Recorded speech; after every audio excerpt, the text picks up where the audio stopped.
And the cards that we have for you for love in March are Queen of Staffs reversed, Eight of Staffs reversed, the Ace of Staffs, Five of Pentacles that keeps coming up, Three of Swords reversed, and the King of Staffs reversed. So we have two people showing up here, both of them fire energy. So fire signs are Aries, Sagittarius, Leo. And they're powerful. So it feels like it definitely could be, possible love interests that are coming in. But they're in the reverse, so it's a situation where they're not here to really help you out. They're here to teach you a lesson, and a lot of signs are getting that this month. But the situation here is like you have to decide between the two, and it's kind of like deciding, between your fifth choice and your sixth choice, not your first choice. And then we also have the Ace of Staffs here in like a new beginning. And so I feel like these two people who are going to be coming in March are actually distracting you from what you need to be focusing on and depleting you and taking away your time and energy and pulling you away from what you should be actually looking at and who you should be looking at. Because here between the Queen of Staffs and the King of Staffs, it's like it's a king and queen, so they're linked, and the link is you.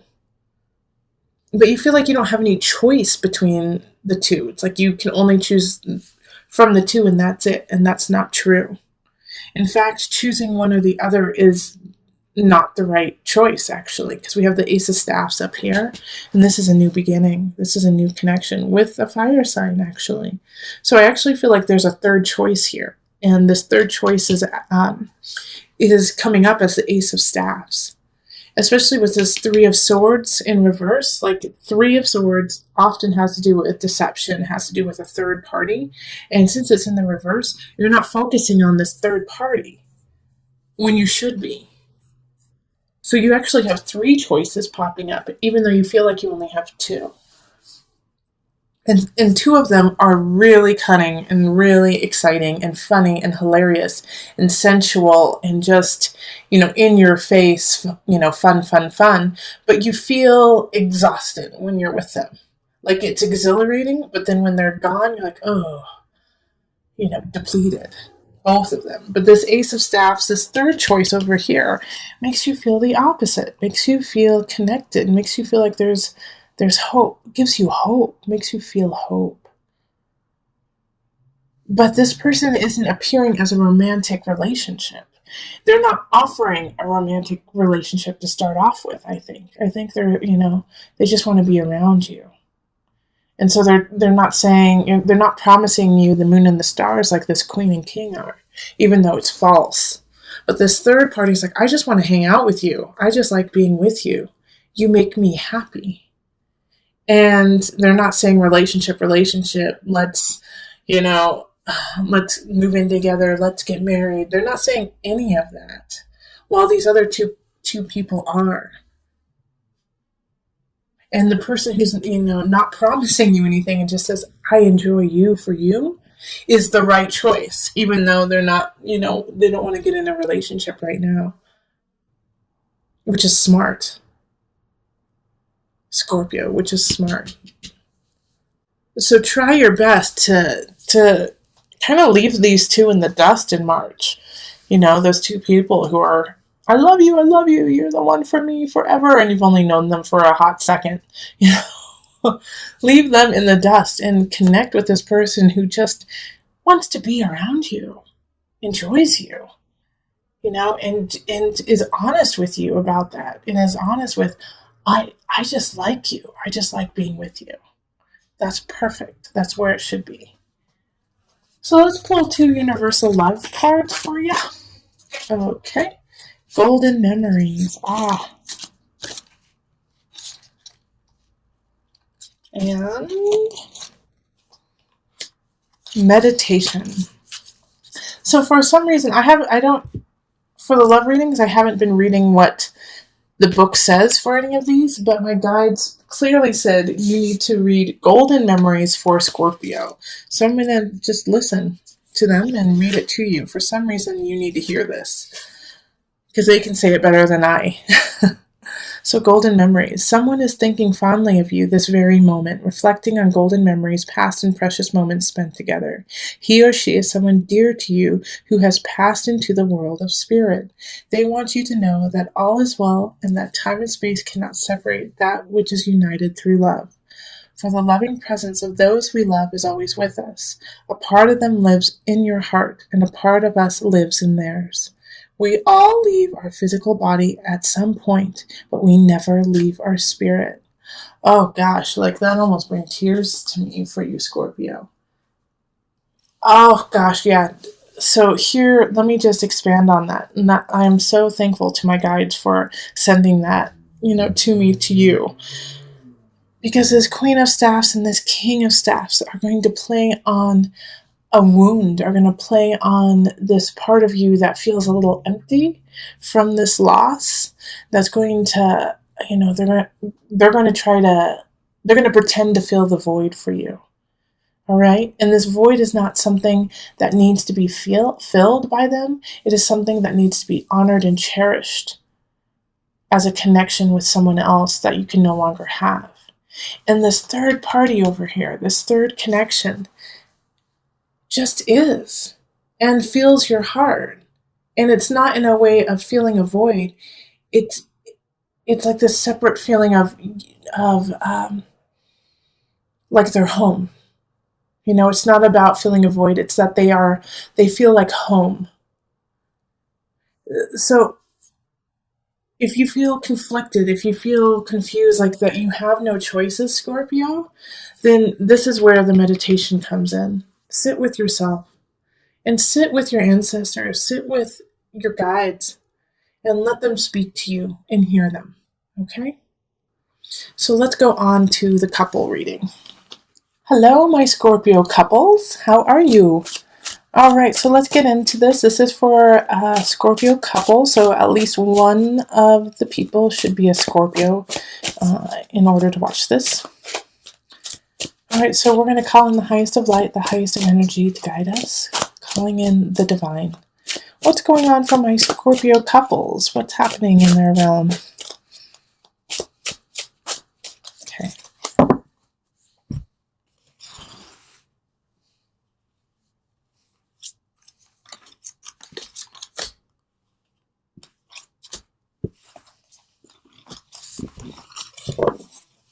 All right, and let's see what we have.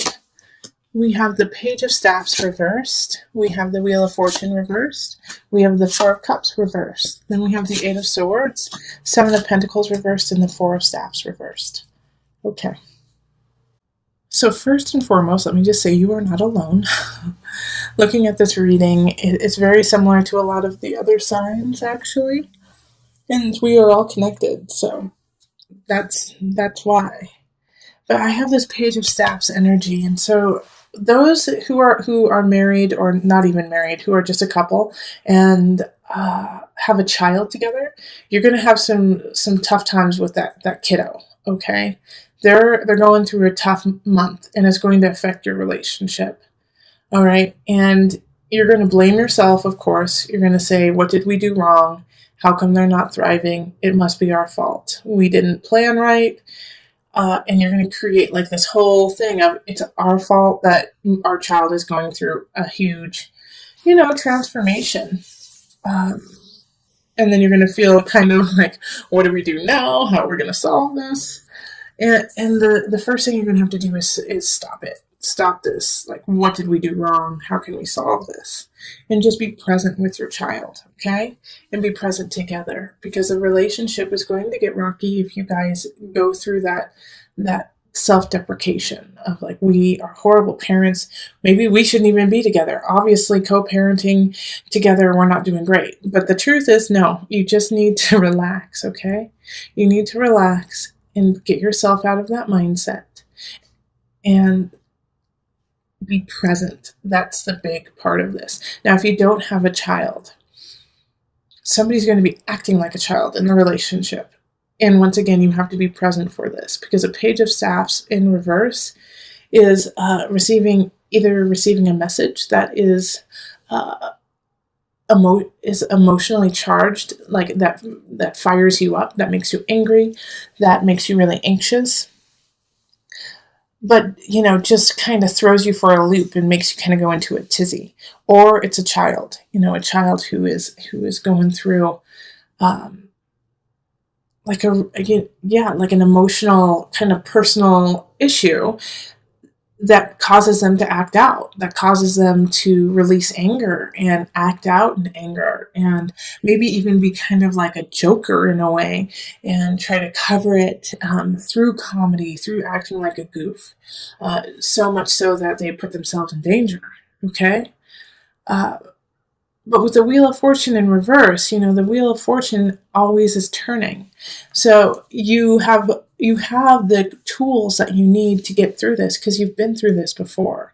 It's just now you're kind of on the downward slope, but that will move back up to the upward slope. But you have to push it there, And the Four of Cups is really, is a reminder to you that you couldn't have done anything about it.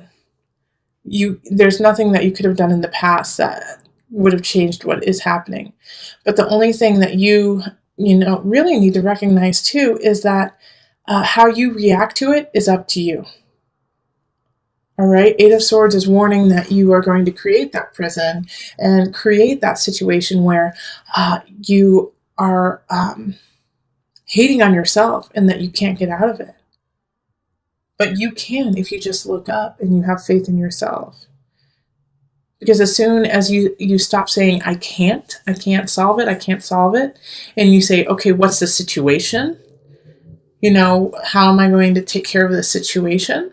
Is when things will start to shift and you'll actually be solving it instead of just making it almost worse. I also have a situation for you, Scorpio partners, that, like, in a way, some of you, I feel like we're hoping to get engaged. We're hoping to get, move in, do something together, and it's not going to happen this month. Four of Staves reversed is really saying that the celebration it's not the time. It's not the time right now. In fact, there might even be gossip of the opposite from friends and family. Yeah, so this situation that is happening, I don't necessarily think that it's the end all be all. I think, because I don't see anything about very severe breaking up or anything like that, I actually see it as for you learning to stop saying, I can't do it, I can't do it, I can't do it, I need help, I need help, I need help, and standing up for what you need and making it happen instead of requesting it from your partner. Because with the Wheel of Fortune in reverse, you got to put some work in, Scorpio. And it could be the opposite, too. It could be that your partner needs to put the work in. With the Page of Staffs, it could be them who needs the work, needs to put the work in. Instead of you bailing them out. But there is a definite situation here between the two of you, if one of you is a giver and the other is a receiver, and it often just stays in that dynamic. Yeah, it shifts from time to time, but there's one person who takes more than receives more. And so you have to balance that out, and that's that Wheel of Fortune popping up again. Things are not in balance. Okay, so let's pull the universal love.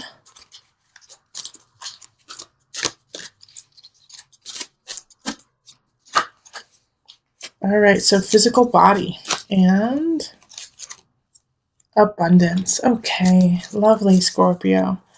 My Scorpio couples, this is good. So physical body.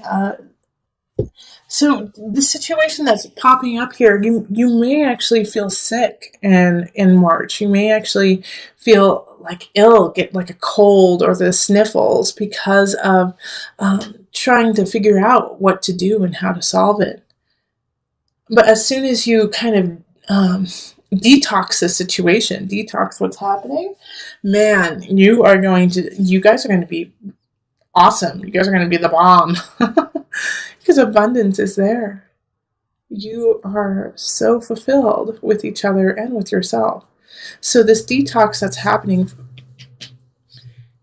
is going to be really important. And like I was saying before, that, one of you guys is kind of a giver and the other's a receiver. And so finally you're going to find a balance, because even if somebody is receiving all the time, after a while, that person starts to get bitter and spiteful that this person is giving them so much. And they're like, well, would they just stop already? Would they just stop giving me the world?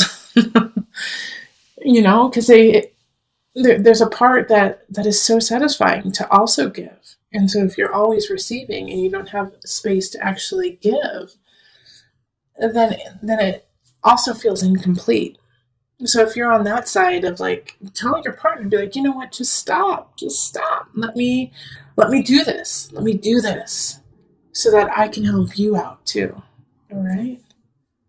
And if you are the one who is giving, just say, hey, you know what? I don't have the capacity right now to do that. I don't have the capacity. Will you help me?